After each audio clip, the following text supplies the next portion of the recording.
Hello everyone, আমি আবার হাজির হয়েছি আরও একটা অঙ্গরাগের ভিডিও নিয়ে। বাট এইবারের অঙ্গরাগের ভিডিওতে শুধু গোপাল নয়, সাথে থাকছেন লোকনাথও। তো আমি তো শুরু করে দিয়েছি গোপালের অঙ্গরাগের কাজ, আর সেখানে শুরুতেই আমি চোখ আঁকা শুরু করে দিয়েছি। অবশ্যই চোখটা তো আগেই আঁকতে হবে, আর চোখটা গোপালের এতই সুন্দর। আমি জাস্ট একটু চেষ্টা করি সেখানে চোখটাকে আরও সুন্দর করে তোলার, যদিও সেই সাহস আমার নেই। তো এই গোপালটা কার সেটা বলবো। এই যে আমার বাড়ির গোপাল, আমি অনেক রাতে গোপালের অঙ্গরাগ করছিলাম, ততক্ষণে আমার বাড়ির গোপালরা অলরেডি ঘুমাতে চলে গেছিলেন।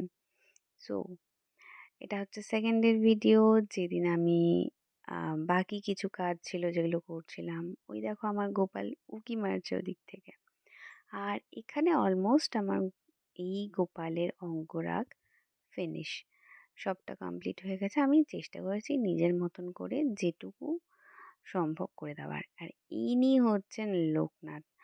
আমার এতই ভালো লেগেছে এনার এই অঙ্গরাগটা, আমার নিজের খুব পছন্দ হয়েছে। আর স্কিন টোন থেকে নিয়ে চোখ এত ভালো এসছে, বাড়ির সবাই তো খুবই প্রশংসা করেছে আমার। সো এই দুটো অঙ্গরাগের কাজ তোমরা দেখে জানিও কেমন লাগলো। আর এই হচ্ছে গোপাল, গোপালের মুখটা কিরকম হাসি হাসি লাগছে দেখো। আর এই গোপাল আর লোকনাথটা ছিল আমারই এক দিদির। এই হচ্ছে দিদির বাড়িতে গোপাল আর লোকনাথ চলে যাওয়ার পরের ভিডিও। কত সুন্দর করে সাজিয়ে রেখেছে দেখো, এত ভালো ফিনিশিং হয়েছে, জাস্ট এত সুন্দর লাগছে, কিছু বলার অপেক্ষা রাখে না। আমি নিজের কাজের প্রশংসা তো করছি না, বাট আমি গোপাল আর লোকনাথের রূপের প্রশংসা করছি। আর এই হচ্ছে আমার দিদি, যে খুবই খুশি হয়েছে বাড়িতে নিয়ে যাওয়ার পর। নিয়ে যাওয়ার সময় কোনো অসুবিধা হয়নি, অ্যান্ড আমাকে খুব ভালো বলেছে।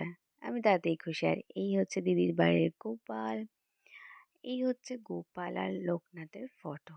তোমরা জানিও এই অঙ্গরাগের ভিডিওটা তোমাদের কেমন লাগলো। যদি আমি বেশি ফটো বা ভিডিও নিতে পারিনি, বাট যেটুকু সম্ভব হয়েছে আমি সেটুকুর মধ্যেই রেখেছি। তাহলে দেখা হচ্ছে অন্য কোনো দিন।